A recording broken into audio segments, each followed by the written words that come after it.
braço forte, Senhor, me ergues do chão,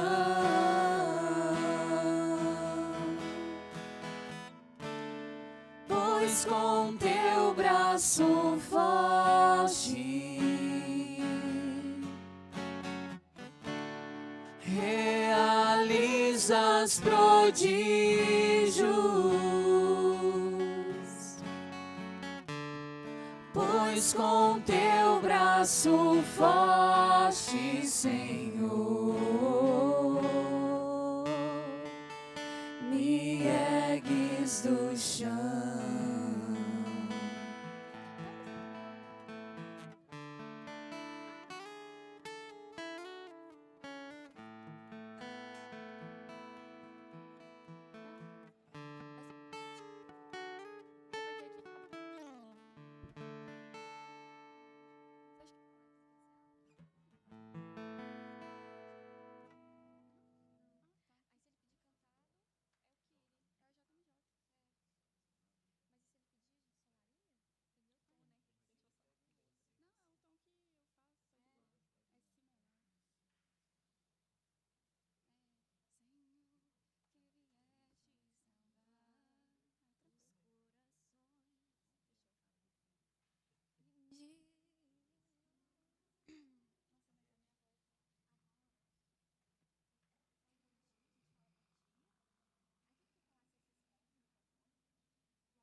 Bom dia.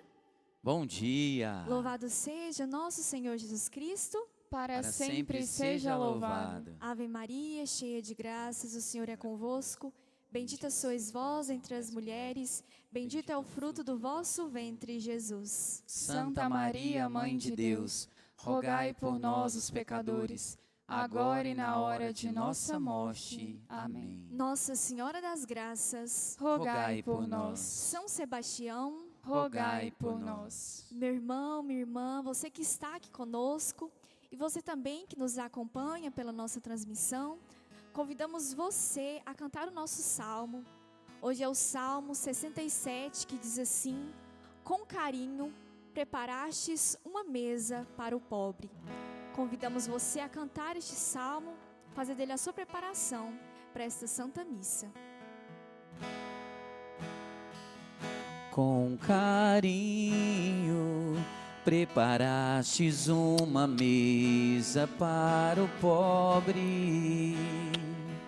Com carinho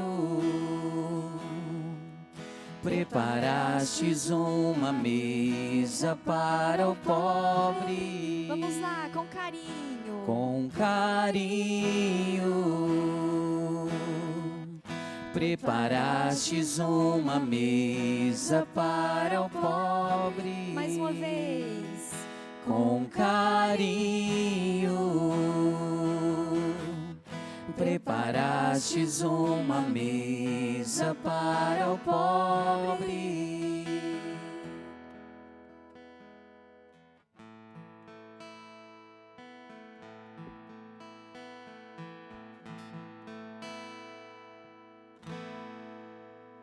Eu abro as portas do meu coração, te dou livre acesso, Senhor. Eu abro as portas do meu coração, te dou acesso. Eu abro as portas do meu coração, te dou livre acesso, Senhor. Eu abro as portas do meu coração, te dou livre acesso.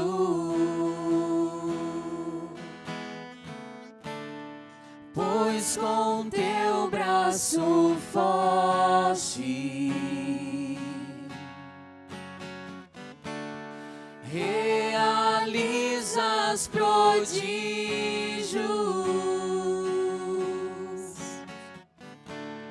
Pois com teu braço forte, Senhor,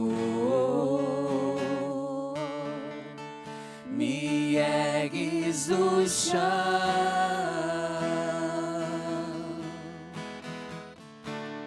Pois com teu braço forte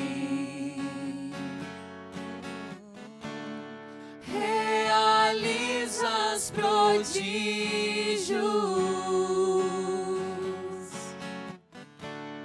Pois com teu braço forte, Senhor,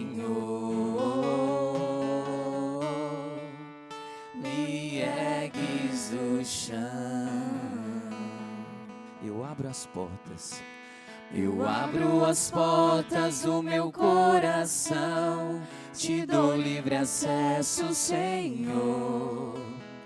Eu abro as portas do meu coração, te dou livre acesso. Pois eu abro as portas do meu coração, te dou livre acesso, Senhor. Eu abro as portas do meu coração, te dou livre acesso.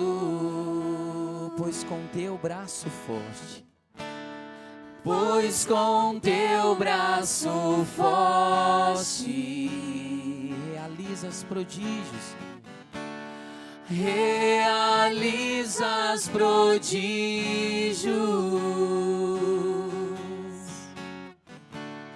Pois com teu braço forte, Senhor, me ergues do chão, me ergues do chão.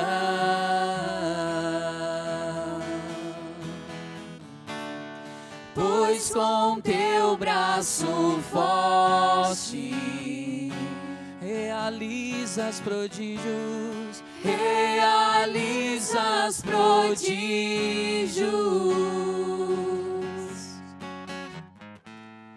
Pois com teu braço forte, Senhor,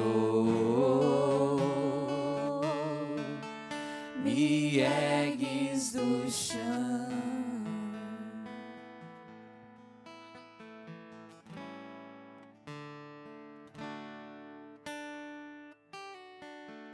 Meu pensamento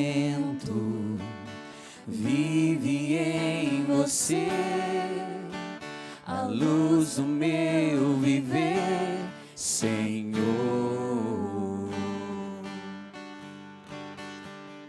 Basta entrar, eu me abri pra te amar, nem precisa perguntar, te amo. Há um clima todo diferente que aquece e mexe com o coração da gente. É como um sonho, é como um sonho, eu me dou por inteiro, teu é o meu coração, e ao teu lado eu sempre sigo. Já não há mais talvez, basta querer pra te ver outra vez.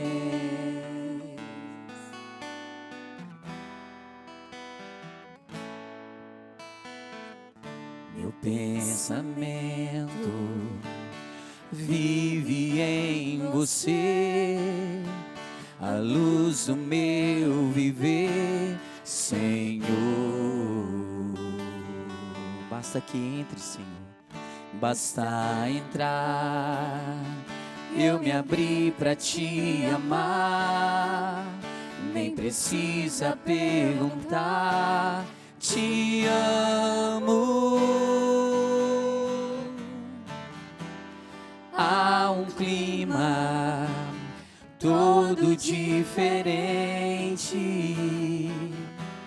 que aquece e mexe com o coração da gente. É como um sonho, é como um sonho. Eu me dou por inteiro, teu é o meu coração, e ao teu lado eu sempre sigo. Já não há mais talvez, basta querer pra te ver outra vez.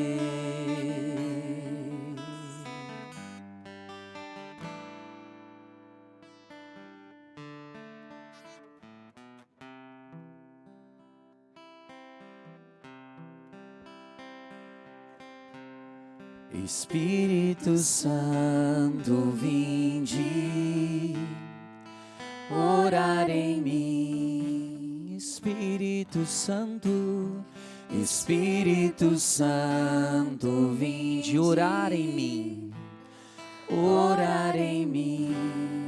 Espírito Santo, Espírito Santo, vinde falar em mim, falar em mim. Espírito Santo, Espírito Santo, vinde falar em mim. Vinde curar, vinde libertar nossos corações de toda opressão. Vinde transformar, vem incendiar, traz fogo do céu nesse lugar. Incendeia minha alma, incendeia minha alma, incendeia minha alma, Senhor. Incendeia minha alma, incendeia minha alma, incendeia minha alma, Senhor.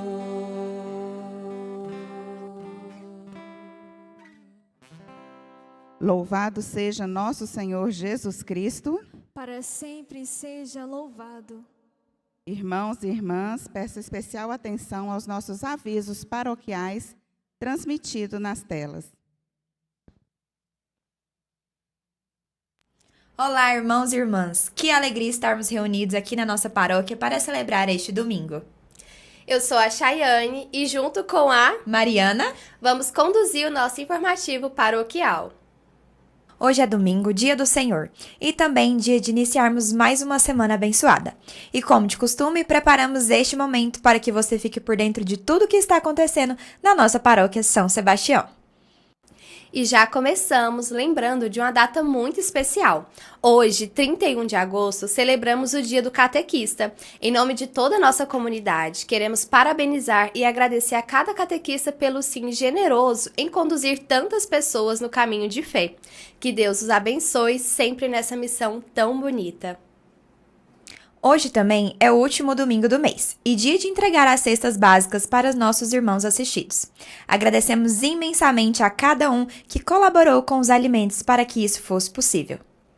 E amanhã, 1º de setembro, inicia o nosso Cerco de Jericó com a missa às 7 horas da manhã. Logo depois, o Santíssimo será exposto e a adoração seguirá todos os dias 24 horas. É um convite para todos nós. Reserve pelo menos 1 hora do seu dia para estar diante do Senhor durante 7 dias de oração.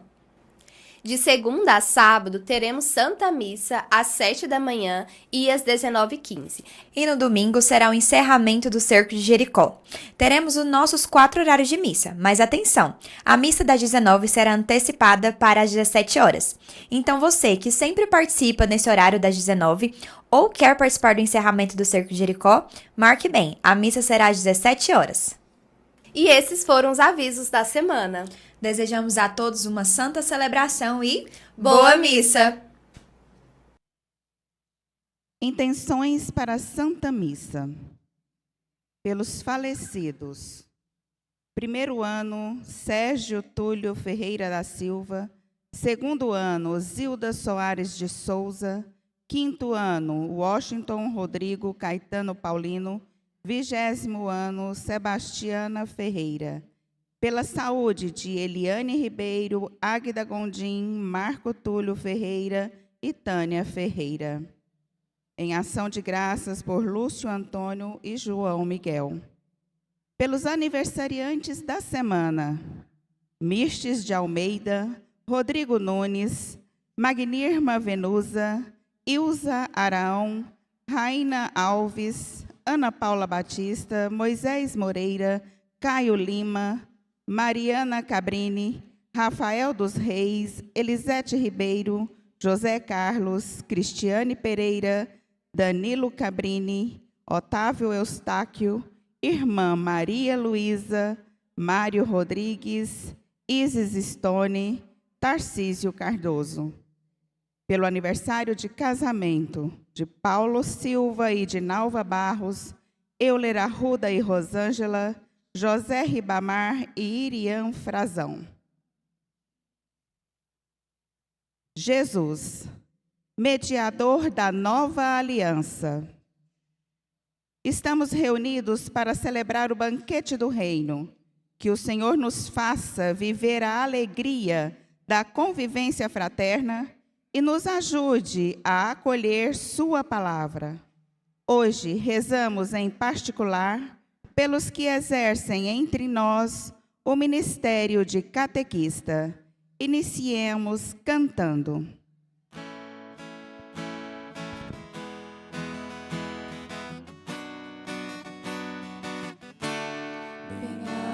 Bem-aventurados são os humildes, terão como herança o reino celeste. Bem-aventurados que têm fome e sede, será a justiça seu manancial. Bem-aventurados que trazem em si mansidão, sobre a terra eles hão de habitar. Bem-aventurados que lágrimas levam ao chão, o Senhor Deus as enxugará. E quando o sol não mais se pôr, todos estarão com vestes brancas e louvores entoarão ao Deus que é santo, forte, justo e fiel. E quando o sol não mais se pôr, todos estarão com vestes brancas e louvores entoarão ao Deus que é santo, forte, justo e fiel. Em nome do Pai, e do Filho, e do Espírito Santo. Amém. Bom dia. Bom Bom dia. dia. Irmãos e irmãs, sejam todos bem-vindos para celebrarmos a nossa Páscoa semanal. Acolhemos os que estão aqui na igreja pela primeira vez, os de sempre e também aqueles que nos acompanham pela transmissão no nosso canal. Desejo a todos que a graça de nosso Senhor Jesus Cristo, o amor do Pai, comunhão do Espírito Santo, estejam sempre convosco. Bendito seja Deus que nos reuniu no amor de Cristo. O Senhor disse: quem dentre vós estiver sem pecado, atire a primeira pedra. Reconheçamos-nos todos pecadores, perdoemo-nos mutuamente do fundo do coração. Senhor, que vieste procurar quem estava perdido, tende piedade de nós. Senhor, tende piedade de nós. Cristo, que vieste dar a vida e resgate de muitos, tende piedade de nós. Cristo, tende piedade de nós. Senhor, que congregais na unidade os filhos de Deus dispersos, tende piedade de nós. Senhor, tende piedade de nós. Deus Todo-Poderoso, tenha compaixão de nós. Perdoe os nossos pecados, nos conduza à vida eterna. Amém.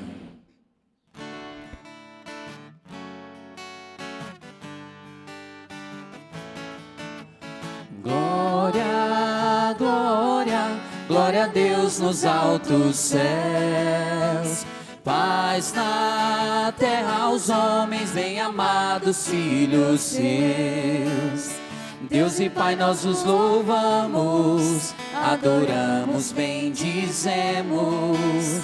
Damos glória ao vosso nome, vossos dons agradecemos. Glória, glória, glória a Deus nos altos céus.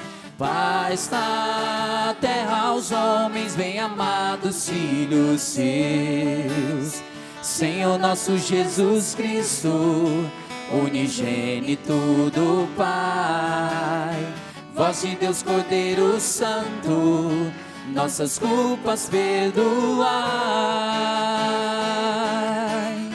Glória, glória, glória a Deus nos altos céus. Paz na terra aos homens, bem-amados filhos seus. Vós que está junto do Pai, como nosso intercessor, acolhei nossos pedidos, atendei nosso clamor. Glória, glória, glória a Deus nos altos céus. Paz na terra aos homens, bem-amados filhos seus. Vós somente sois o Santo, o Altíssimo Senhor, com o Espírito Divino de Deus Pai no esplendor. Glória, glória, glória a Deus nos altos céus. Paz na terra aos homens, bem-amados filhos seus. Oremos. Deus onipotente, fonte de todo dom perfeito, semeai em nossos corações o amor ao vosso nome e, estreitando os laços que nos unem convosco, fazei crescer em nós o que é bom, guardai com amorosa solicitude o que nos destes. Por nosso Senhor Jesus Cristo, vosso Filho que é Deus, convosco vive e reina, na unidade do Espírito Santo, por todos os séculos dos séculos. Amém.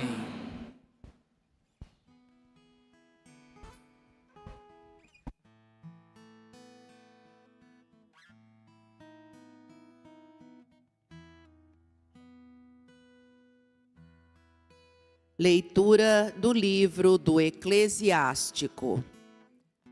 Filho, realiza teus trabalhos com mansidão e serás amado mais do que um homem generoso.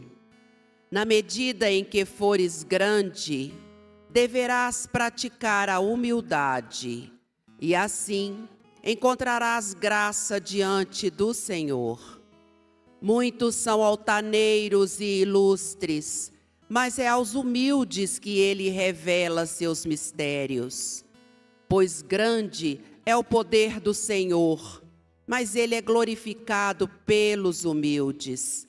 Para o mal do orgulhoso não existe remédio, pois uma planta de pecado está enraizada nele, e ele não compreende.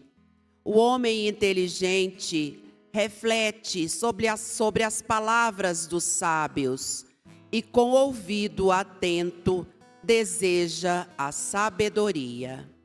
Palavra do Senhor. Graças a Deus.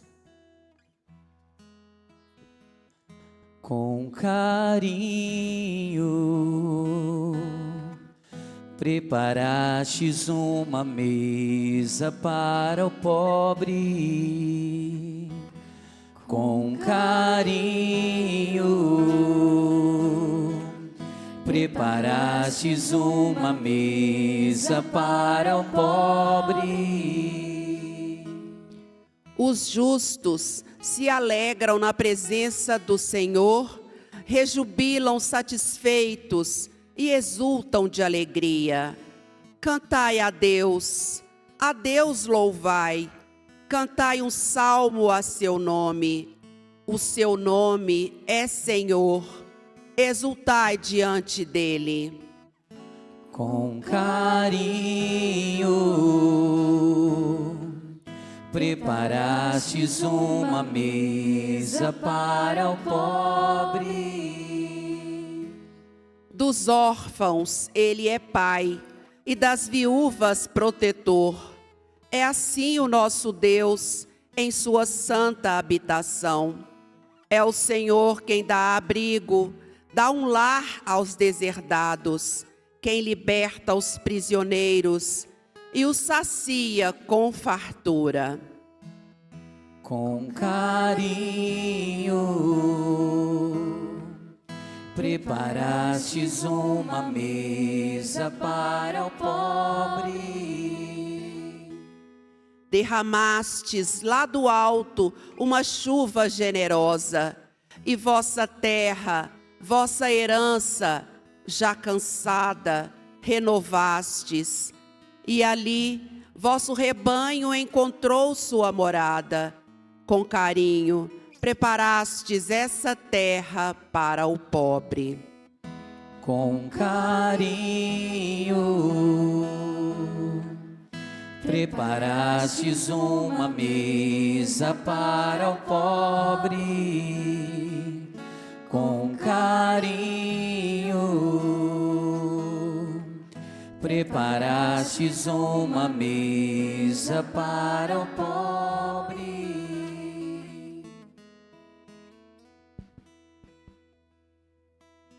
Leitura da carta aos Hebreus. Irmãos, vós não vos aproximastes de uma realidade palpável, fogo ardente e escuridão, trevas e tempestade, som da trombeta e voz poderosa, que os ouvintes suplicaram não continuasse.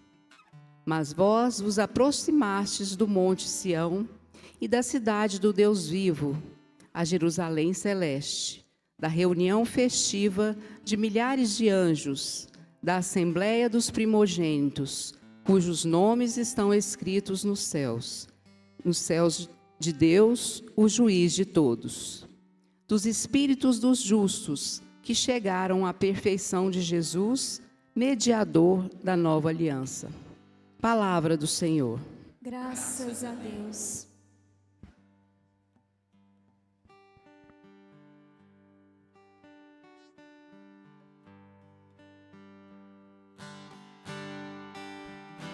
Aleluia, aleluia, aleluia, aleluia,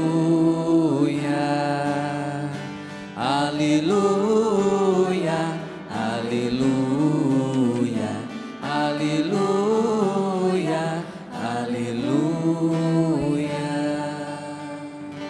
Tomai meu jugo sobre vós e aprendei de mim, que sou de manso e humilde coração.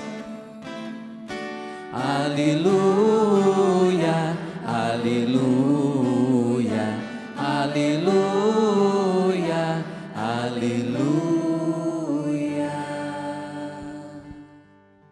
O Senhor esteja convosco. Ele está no meio de nós. Proclamação do Evangelho de Jesus Cristo, segundo Lucas. Glória a vós, Senhor. Aconteceu que no dia de sábado, Jesus foi comer na casa de um dos chefes dos fariseus, e eles o observavam. Jesus notou como os convidados escolhiam os primeiros lugares. Então contou-lhes uma parábola. Quando tu fores convidado para uma festa de casamento, não ocupes o primeiro lugar. Pode ser que tenha sido convidado alguém mais importante do que tu. E o dono da casa, que convidou os dois, venha a te dizer: dá o lugar a ele. Então tu ficarás envergonhado e irás ocupar o último lugar. Mas, quando tu fores convidado, vai sentar-te no último lugar. Assim, quando chegar quem te convidou, te dirá: amigo, vem mais para cima. E isso vai ser uma honra para ti, diante de todos os convidados. Porque quem se eleva será humilhado, quem se humilha será elevado.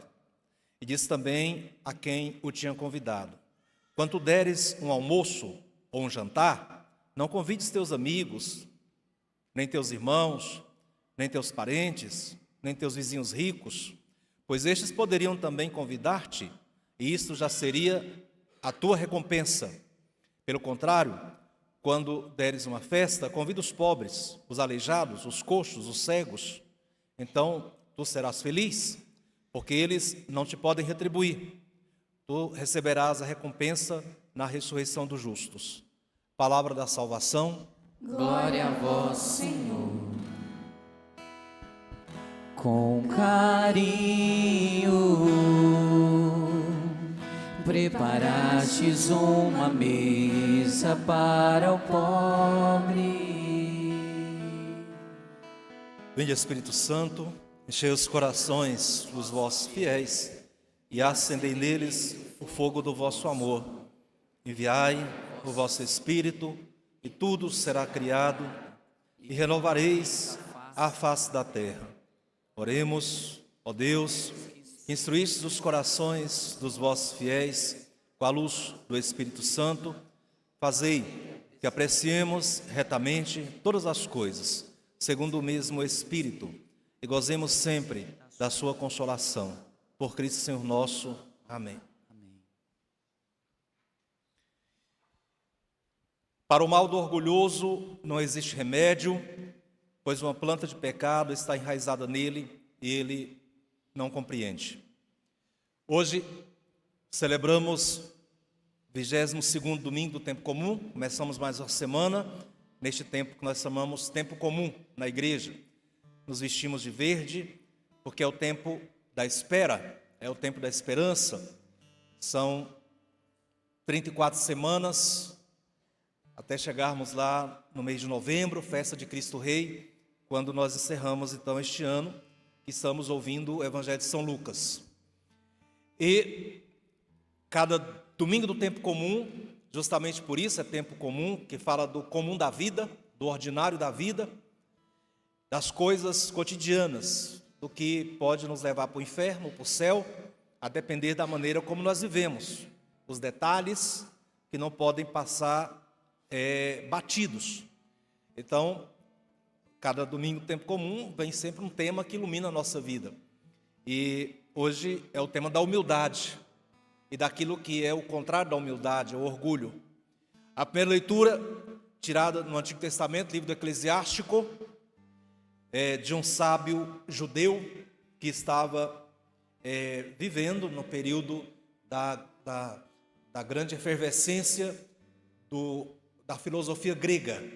Então, os gregos sempre se consideravam muito superiores a todo mundo, por causa da filosofia, do pensamento, porque se achavam uma raça bem maior, não é? bem superior a todas as outras raças. Os judeus estavam ali, e muitos jovens judeus abandonando a religião dos pais, abandonando o que fora ensinado pelos antigos. Esses jovens estavam seduzidos pela cultura dos gregos, os esportes, o ideal de corpo, a estética corporal, a questão das divindades gregas, abandonando o Deus único, por aí vai. Então, o livro do Eclesiástico é um grito, uma rebeldia contra essa cultura. E, portanto, aqui, esse sábio está se colocando como um pai de família, dando conselhos para um filho. E a primeira coisa que ele aconselha é a mansidão. Diz que a mansidão e a humildade são irmãs siamesas, não é? Se uma pessoa que é mansa, mas é uma mansidão falsa, é uma mansidão daquele boi murcho, que qualquer coisa está disposto a te atacar, então é uma mansidão perigosa. Uma mansidão perigosa. Então, o manso precisa ser humilde. Mas também tem gente que é humilde, mas não é manso. Não é? É uma humildade disfarçada, uma humildade caricaturada, uma humildade que usa uma máscara. É por isso que uma corrige a outra. Precisamos ter as duas coisas, a humildade e a mansidão. Então, a primeira coisa que ele diz é: você sendo manso, você é mais do que generoso. Você tem mais recompensa do que um generoso. Porque muita gente é generosa, mas é tirana, não é? Ela é generosa, mas cobra a sua generosidade. O preço da sua generosidade é alto. Seja lá para os parentes que vêm do interior para fazer um tratamento, seja lá porque você deu uma carona para uma pessoa para levar no hospital do câncer, seja lá porque você ajudou uma pessoa financeiramente, você é generoso. Mas só Deus sabe o quanto você é violento na hora de cobrar essa generosidade, ou quando você não é recompensado por essa generosidade. E isso é pecado? Não é? Um generoso é um generoso, faz e não pronto, acabou, não faz conta disso, se vai ser recompensado, se vai receber gratidão ou ingratidão, isso não interessa, porque se a pessoa me agradece, eu já recebi a recompensa, mas se eu vou receber esse agradecimento lá no céu, a recompensa é outra, é maior, e por isso que realiza os teus trabalhos com mansidão, seja manso, e você vai ser mais amado do que o generoso. Agora, no versículo 20, ele fala disso, não é? Que você vai crescendo, vai sendo grande, vai prosperando, vai crescendo na vida, financeiramente, intelectualmente, espiritualmente, você vai crescendo, mas esse crescimento precisa haver, paralelo a esse crescimento, uma prática da humildade. A humildade não é apenas um estado, não é um estado psicológico. A humildade é uma prática. Você precisa praticar como alguém que não toca violão, não vai aprender a tocar violão. Se fez o curso de eletricista, mas não pratica, não vai ser eletricista. Não adianta. Então, você tem na teoria todos os parâmetros para a humildade, você sabe que precisa, mas você não é, porque você não pratica. Então, você precisa praticar a humildade. E aí a graça diante de Deus acontece. A humildade, a palavra humilde vem de humus. Humus é terra. O humilde é aquele que sabe que veio do pó, aquele que sabe que foi feito de barro, aquele que sabe que não é nada. Então, humili, não é? Humilis, quer dizer, do humus. Que é a pessoa que sabe que pisa no chão e sabe que está pisando no chão e sabe que é de baixo. E quanto mais a gente tem noção, quanto mais a gente tem consciência de que barro nós fomos feitos, e como São Paulo diz, carregamos o tesouro em vaso de argila, e quanto mais a gente sabe da nossa fragilidade, mais a gente teme errar, mais a gente é inseguro. E essa santa e benéfica insegurança é o que nos previne do pecado. A pessoa muito segura, nunca que eu vou trair minha mulher, com certeza vai trair. Nunca que eu vou trair meu marido, com certeza vai trair. A primeira coisa que a gente tem que ter para ser humilde, é ter a gente em baixa conta. Eu sou terrível, eu posso pecar, eu não presto, e isso precisa estar, eu não preciso ficar dizendo para todo mundo, mas eu preciso ter essa consciência. E aí Santo Agostinho fala, não há nenhum erro que as pessoas piores deste mundo cometem que eu também não possa cometer. Não há pecado que o pior pecador cometa que eu não possa cometer também. Porque eu posso, porque eu também sou humano. Agora, o que me previne de não cometer é a graça de Deus. Só pela misericórdia de Deus é que eu não faço.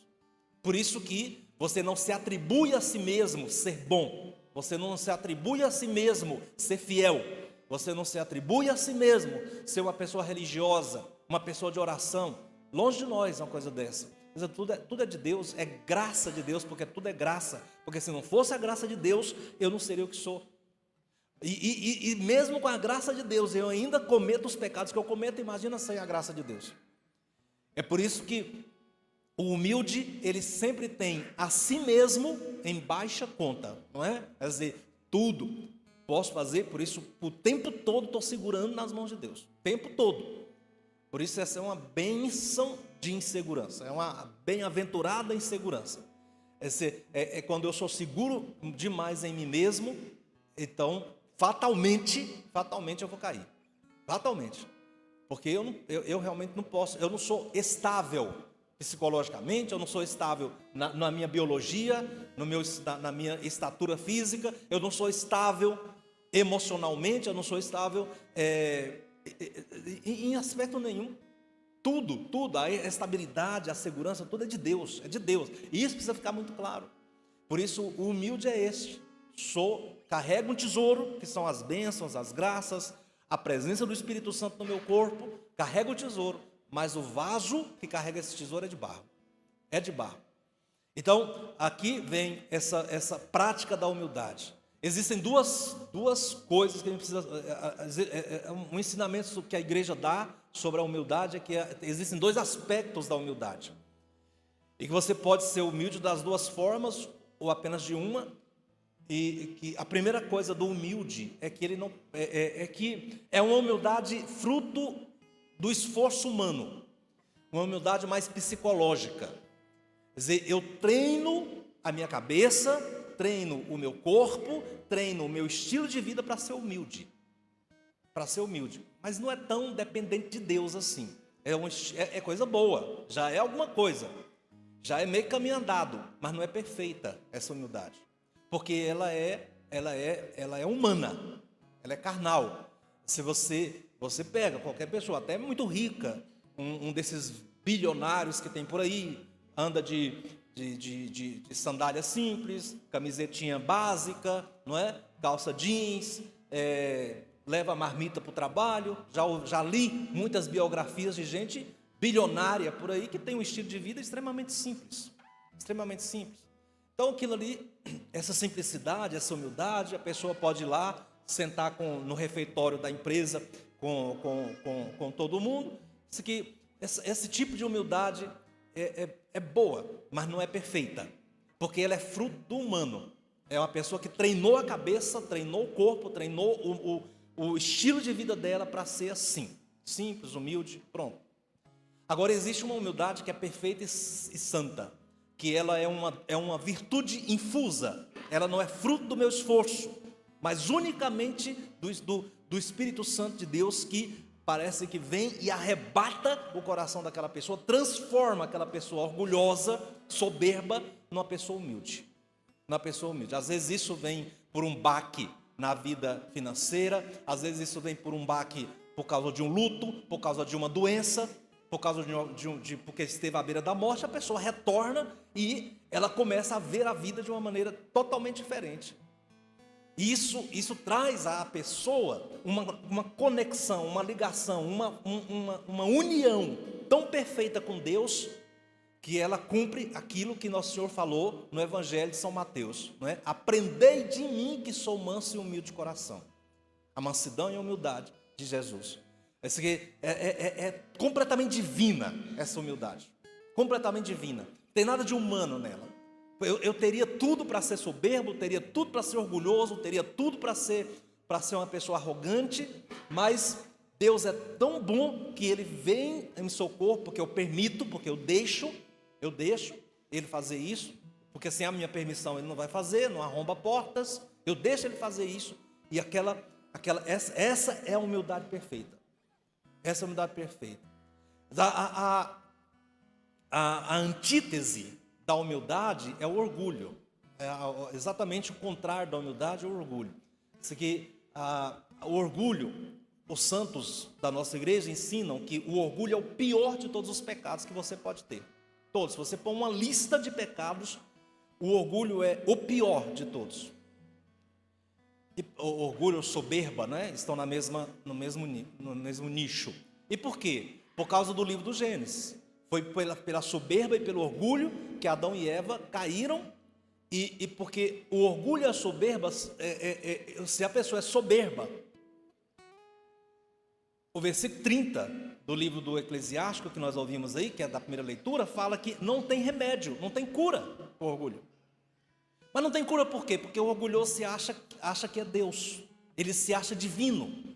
E mesmo muitas vezes religiosamente praticando a missa, vindo para a igreja, mesmo muitas vezes até sendo padre, ou bispo, ou quem sabe um excelente exemplar, pai de família, se ele é orgulhoso, se ele é soberbo, ele já se postou como uma pessoa divina, como um Deus, com letra minúscula, claro, mas como um Deus. E por isso ele não tem espaço para Deus, com letra maiúscula, né? Não tem espaço para Deus na vida dessa pessoa.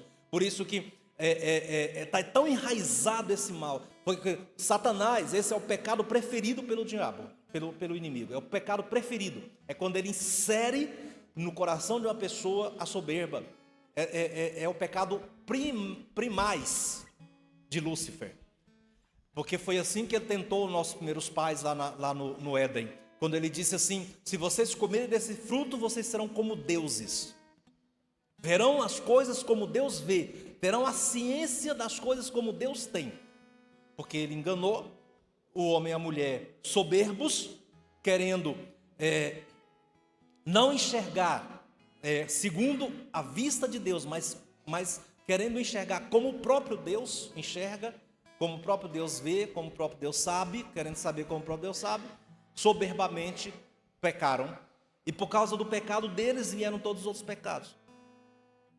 Então, você tem lá os 7 pecados capitais. Capitais porque realmente é como a pena capital, né? A pena de morte. Você está em pecado capital, você está morto. Você morto espiritualmente. Vem a luxúria, a vaidade, a gula, todos os 7 pecados capitais que a gente conhece lá, segundo o catecismo. Agora, geralmente os pecados capitais, eles vêm e abafam uma virtude. Então, se a pessoa é gulosa, então a gula tira a virtude da continência, não é? A pessoa gulosa, ela não sabe se conter, nem na vida sexual, nem nos pensamentos, nem na língua, porque ela não tem continência para nada. Se ela não tem para comer, imagina para o resto. Por isso ela é desordenada. Muito bem, essa pessoa, ela tem lá o pecado, ela tem um pecado da luxúria. Então ela vai ser sexualmente, afetivamente incontinente, abafa, né, a castidade da pessoa, e assim por diante. Agora, o soberbo não. A soberba, ela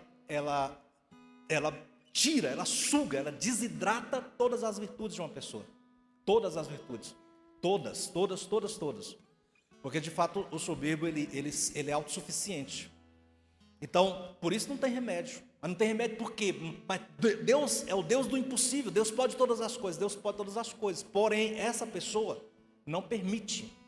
Não permite. É o que Jesus falou do pecado contra o Espírito Santo, né? Não tem perdão. Mas por que não tem perdão? Porque a pessoa sabe que está errada, ela sabe que é assim, ela sabe que as coisas funcionam desse jeito, mas ela empedernidamente teima, bate o pé e fala: eu vou fazer assim mesmo. E não é que Deus não queira, a pessoa não quer. Então a soberba, ela turva completamente a inteligência da pessoa. E a pessoa que é soberba, ela não atrai Deus para a vida dela, porque ela repele, como ela também não atrai amigos.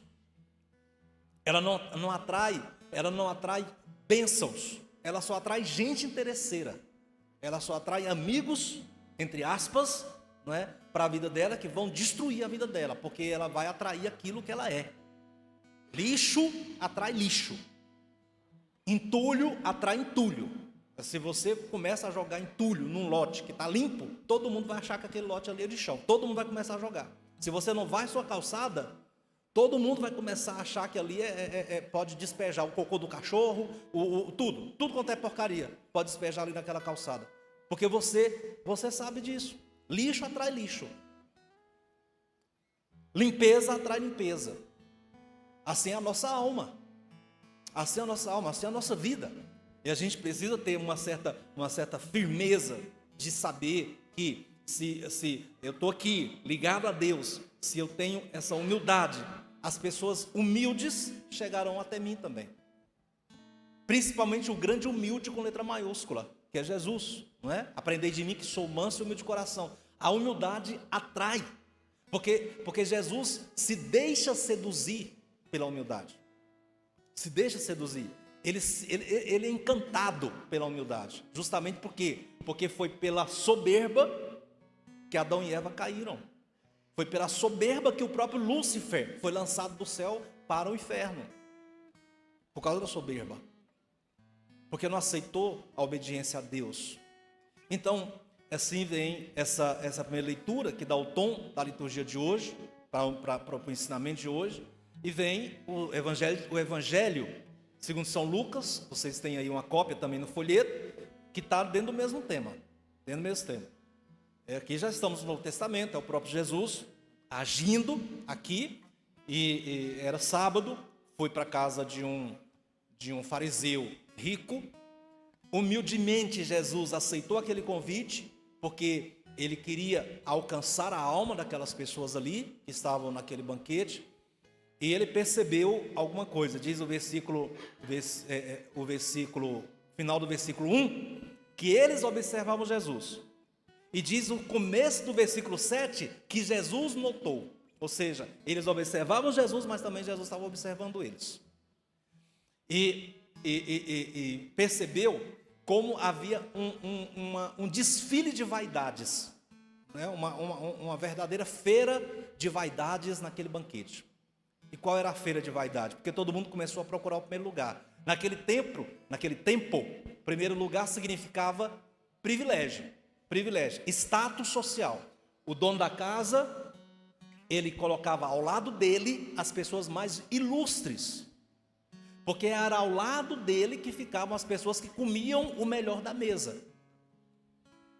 A melhor refeição, a refeição mais quentinha que tinha chegado, porque tudo era servido na frente da casa, na frente do dono, ali, bem na frente dele, próximo ao alcance da mão. Ele se servia e depois de se servir ele passava para as pessoas mais próximas. Quem estava mais longe comia o resto, comia a comida mais fria. Por isso que todo mundo corria, não existia lugar marcado, plaquinha, não é? Não existia lugar marcado para ninguém. Então todo mundo liberou o almoço, todo mundo corria para ficar no lugar, todo mundo sabia onde era o lugar do dono, todo mundo corria para ficar por ali. Isso era comum. Era comum.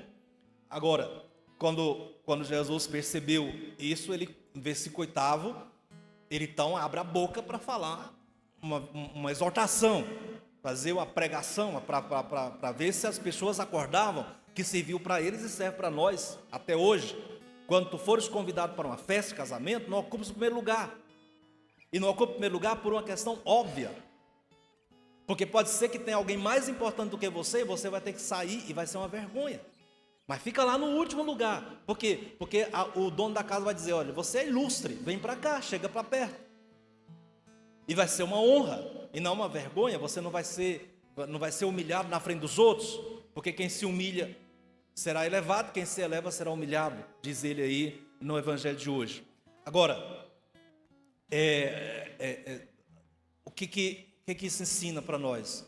Lembra de Nossa Senhora no banquete de Caná da Galileia, João, Evangelho de São João. Lá em Caná da Galileia, João capítulo 2, primeiro milagre de Jesus, era uma festa de casamento. E o que aconteceu foi que todo mundo estava lá no banquete, todo mundo estava na festa, e lá pelas tantas faltou vinho. E quando o vinho veio a faltar, somente uma pessoa percebeu aquilo e foi até Jesus e disse para ele, olha, eles não têm mais vinho. Como foi que Nossa Senhora percebeu que não tinha mais vinho? Porque ela não estava no primeiro lugar. Porque se Nossa Senhora estivesse ali, no afã de pegar a comida mais gostosa, de estar no privilégio, de estar ali junto com as madames, Nossa Senhora só percebeu que havia a falta de alguma coisa porque ela estava lá nos bastidores. Porque ela estava no último lugar. E é somente no último lugar que a gente percebe, que a gente tem uma visão panorâmica da realidade das coisas. Somente quando a gente se posta lá atrás, e aqui não estou dizendo geograficamente, nem fisicamente, estou dizendo aqui espiritualmente, estou dizendo também socialmente, quando a gente se põe na situação do outro, é que a gente vai enxergar realmente a necessidade do outro. Como a gente também vai enxergar o mundo, a gente vai conseguir fazer uma leitura sobre as realidades, uma leitura mais crítica, mais filosófica, mais saudável. O que o mundo tem hoje é uma verdadeira feira de vaidades. E por que é uma feira de vaidade, de soberba, de orgulho?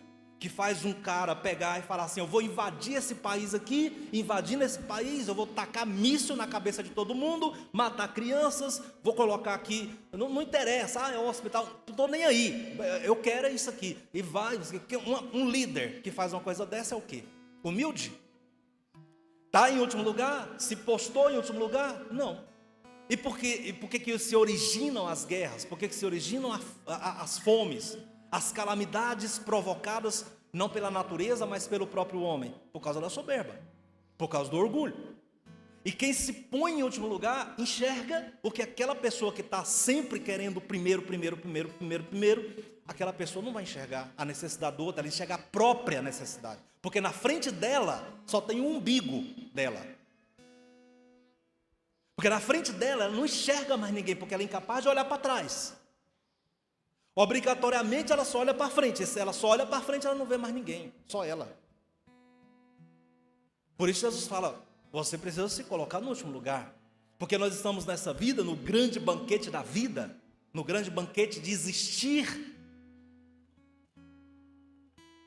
Nós estamos aqui e alguém me convidou, o grande anfitrião que me convidou foi o próprio Deus, que me chamou para a vida, que me trouxe a esse mundo. Ele é o grande anfitrião. E se eu me coloco nesse mundo como um ajudante dele, como alguém que colabora com ele, como alguém que se posta em último lugar, ele, no dia do juízo final, ele vai dizer: amigo, e olha que honra na frente de todos, no dia do juízo final, porque vai ser público o juízo final. Assim como a humilhação será pública, a exaltação também será pública. Ele chamará pelo nome, um por um. E dirá aos que estão à esquerda: ide malditos, e aos que estão à direita: vinde benditos. Como diz Mateus capítulo 25. E por isso que o Senhor vai dizer: vinde para cá. Amigo, vem mais para cá, vem mais para cima, fica aqui perto de mim. Essa exaltação, se nessa vida toda, com a soberba, com a vaidade, com o orgulho, eu me achando que sou melhor do que os outros, inclusive usando de violência, seja violência verbal, seja violência psicológica, seja violência física contra as pessoas. Então, essa atitude belicosa, né, essa atitude nojenta em cima do outro, vai me fazer cada vez mais repelido para com Deus. Deus me repele, Deus vomita uma pessoa assim. Ele detesta esse tipo de gente. Então, como que você pode ser uma pessoa sedutora? Uma pessoa que atrai a graça de Deus, a misericórdia de Deus, uma pessoa que atrai a luz divina. É justamente se colocando como alguém que fala: Senhor, quando o Senhor veio a este mundo, sendo Deus, se fez o quê? Se fez menino. Se fez menino. O Senhor não se fez Herodes, o Senhor não se fez César, o Senhor não se fez Faraó, o Senhor se fez menino. Quando foi para o Senhor sair deste mundo, dar o último suspiro, o Senhor não se fez algoz, o Senhor não se fez soldado, o Senhor se fez crucificado. Portanto, aprendei de mim, disse ele. E por isso mesmo que o exercício da atração, o exercício da comunhão perfeita com Deus é buscar ser como Ele. É por isso que na segunda leitura da Epístola aos Hebreus, também no Novo Testamento, que diz aqui no versículo 18, capítulo 12, versículo 18: vós não vos aproximaste de uma realidade palpável, fogo ardente, escuridão, trevas, tempestade, som de trombeta, voz poderosa. Isso aqui aconteceu. Livro do Êxodo, capítulo 19, quando o povo de Deus estava saindo do Egito, chegou na península do Sinai, Deus falou: vou me comunicar com o meu povo. E como é que Deus é? Deus é tremendo, Deus é grande, Deus é Deus, não é? No sentido positivo da palavra, Deus é terrível. Então ele se apresentou como ele é. E ao se apresentar como ele é, vieram terremotos, as montanhas do Sinai começaram a se abalar, começaram a sair fumaça, começou um terremoto terrível, só de Deus abrir a boca e começar a falar, e o povo de Deus para, não precisa se apresentar, porque senão nós vamos morrer. E disse para Deus: fala com Moisés, só com ele, depois ele traz o recado do Senhor.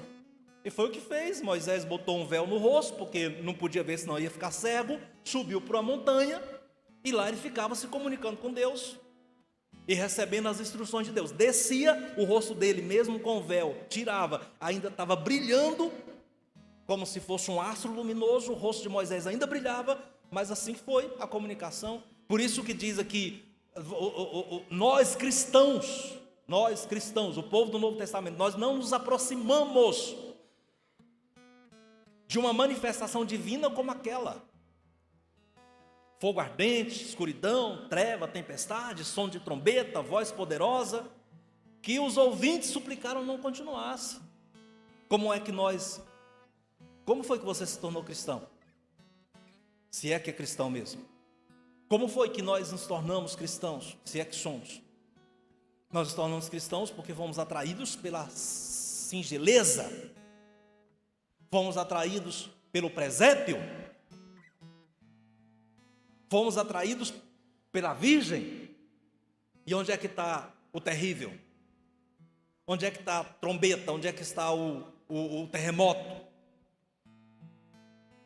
Mas aqui Deus se fez pequeno, Deus se fez manso, Deus se fez humilde, Deus se fez crucificado, Deus se fez menino, sendo Deus. Agora, eu que sou um carne podre, eu que sou um coitado, eu que sou um nada, quero ser Deus.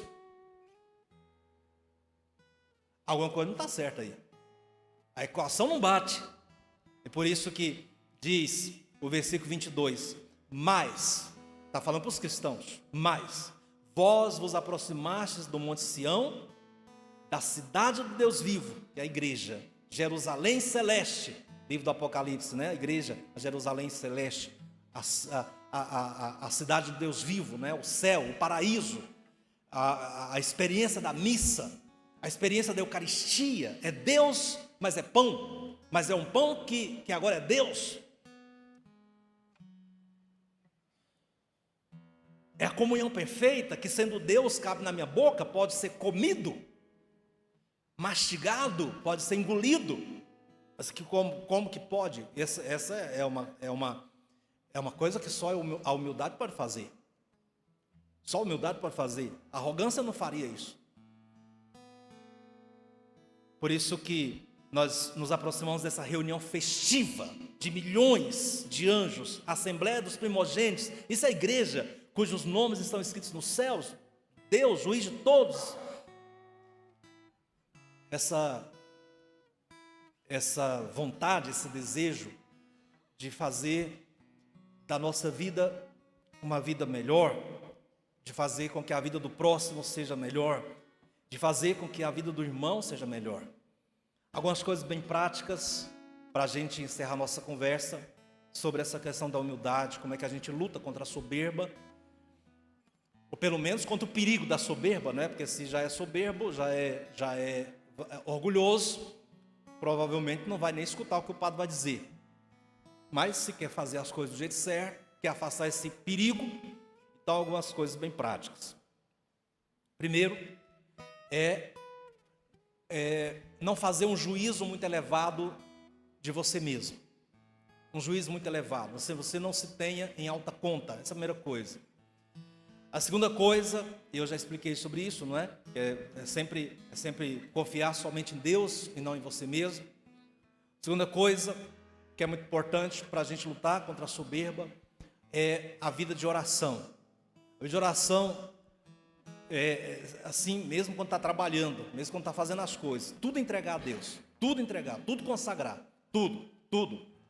Inclusive, quando você for rezar e estiver muito preocupado com alguma coisa, transforme aquilo em oração. Você está martelando minha cabeça, eu queria me concentrar na oração, o texto está vindo na minha cabeça, falando, Senhor, por favor, toma conta disso, me ajude, me converta, converte essa pessoa, tira essa situação, se for da tua vontade, etc. Você rezar com todas as coisas, tudo colocar em oração. Outra coisa que nos ajuda também a lutar contra a soberba é a misericórdia. Misericórdia. Ou seja, nada que é meu. Foi dado por Deus, só por Deus. Então, essa força para trabalhar, foi Deus quem deu. Ah, mas foi eu que trabalhei, eu que cansei? Sim, mas se você não tivesse a força de Deus para isso, saúde, inteligência, o que seria? Então, não é meu. Administro, e vou procurar administrar da maneira mais inteligente, mais sábia possível, mais racional possível, mas sabendo que não vou levar nada, porque caixão não tem gaveta. Assim, administrar, pensar no último lugar, é pensar justamente que você se posta no último lugar. Santa Teresinha costumava dizer, corro para o último lugar porque lá não tem concorrência, né? Corro para o último lugar porque ninguém quer o último lugar, então vou para lá. E isso nos dá também uma conotação de que enxergando as realidades desse mundo, eu não vou ficar ocupando minha cabeça, julgando as pessoas, não vou ficar ocupando minha cabeça pensando enlouquecendo por causa da política nojenta que está aí. Porque realmente é de enlouquecer. Mas, Senhor, tem mais coisa para me preocupar aqui. Mais coisas. Tem o ambiente que eu estou.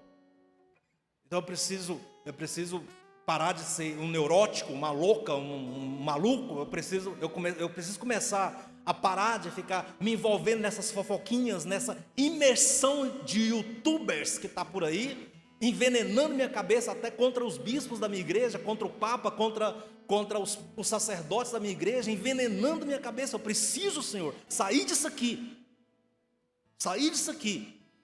Porque a única coisa que está diante de mim parece que é isso aqui. Tela, informações, envenenamentos.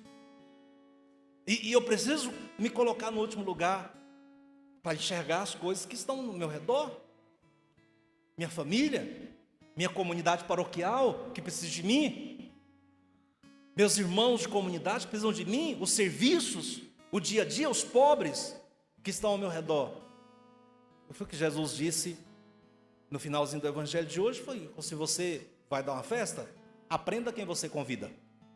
Porque, por que Jesus está falando? Olha, não convide teus amigos, teus vizinhos, mas convida os pobres, os aleijados, os coxos. Por quê? Jesus está falando isso por uma questão de social? Não. É claro que aqui ele está preocupado com os pobres, havia inclusive o costume deles pegar ali a bolsa comum e distribuir. Jesus fez, né, tinha compaixão das pessoas que não tinham comida, e isso pelo amor de Deus, né? Isso não precisa nem ficar amassando barra com isso. Agora, tem uma dimensão espiritual nisso aqui. A dimensão espiritual disso aqui é quem é o coxo, quem é o aleijado, quem é o cego. Sou eu. Porque para essa festa da missa, para essa festa do banquete da Eucaristia, para a festa do céu, quem foi que Deus convidou para lá? Os anjos, que são os santos, os perfeitos.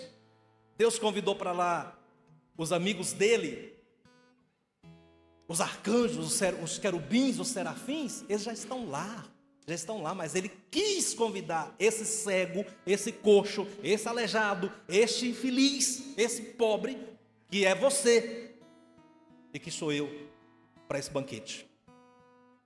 Para esse banquete. Não pense você que você é melhor porque você está aqui.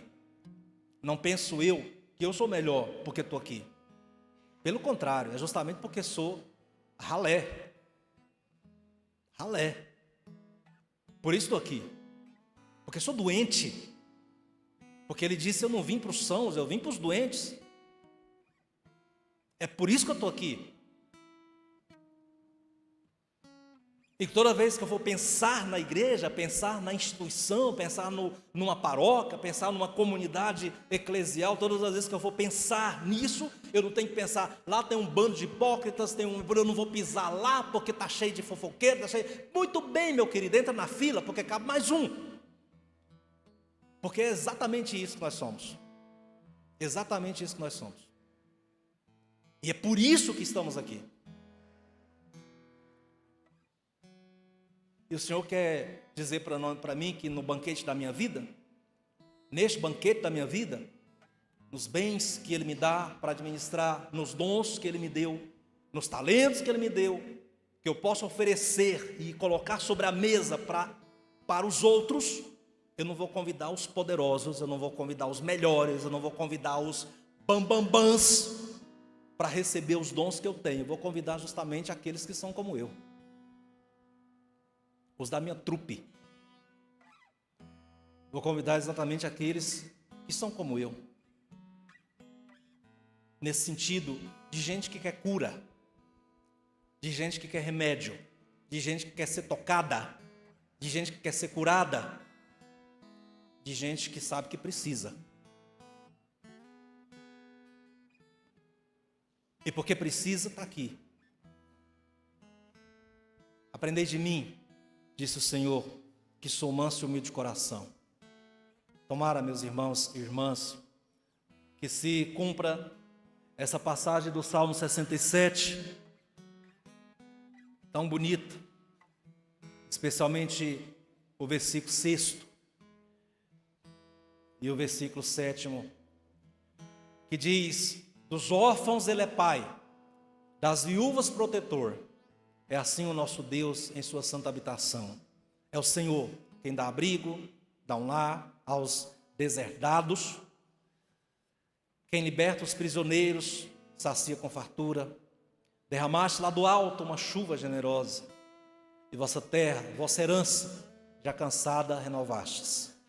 E ali, vosso rebanho, somos nós, encontrou sua morada, com carinho preparastes essa terra para o pobre. Glória ao Pai, ao Filho e ao Espírito Santo. Como era no princípio, agora e sempre. Amém. Rezemos. Creio em Deus Pai Todo-Poderoso, Criador do céu e da terra, e em Jesus Cristo, seu único Filho e nosso Senhor, que foi concebido pelo poder do Espírito Santo, nasceu da Virgem Maria, padeceu sob Pôncio Pilatos, foi crucificado, morto e sepultado, desceu à mansão dos mortos, ressuscitou ao terceiro dia, subiu aos céus, está sentado à direita de Deus Pai Todo-Poderoso, donde há de vir julgar os vivos e os mortos. Creio no Espírito Santo, na Santa Igreja Católica, na comunhão dos santos, na remissão dos pecados, na ressurreição da carne e na vida eterna. Amém. Confiantes no Senhor, apresentemos nossas súplicas. E número 14 do roteiro da missa, nós temos as preces da comunidade. Depois de cada uma delas, nós dizemos, atendei-nos, Senhor. Atendei-nos, Senhor. Ó Deus misericordioso, firmai o Papa e os bispos como servidores do banquete do vosso reino. Atendei-nos, Senhor. Ó Deus justo e santo, fortalecei os chefes das nações na missão de garantir vida e dignidade para todos. Atendei-nos, Senhor. Ó Deus, Pai amoroso, despertai-nos para a prática da humildade em tudo o que fizermos. Atendei-nos, Senhor. Ó Deus, juiz de todos, fazei que nossa comunidade seja fiel servidora dos pobres e de todas as vítimas da injustiça e da exclusão. Atendei-nos, Senhor. Ó Deus, fonte de toda sabedoria, iluminai nossos catequistas para que possam viver e transmitir o vosso amor. Atendei-nos, Senhor. Hoje é o último dia desse mês de agosto, mês das vocações. Nós refletimos sobre as várias vocações para o serviço do povo de Deus. Por isso, vamos fazer a oração vocacional composta pelo Papa São Paulo VI e que está aí em negrito. Vamos fazer juntos. Jesus, Mestre Divino, que chamastes os apóstolos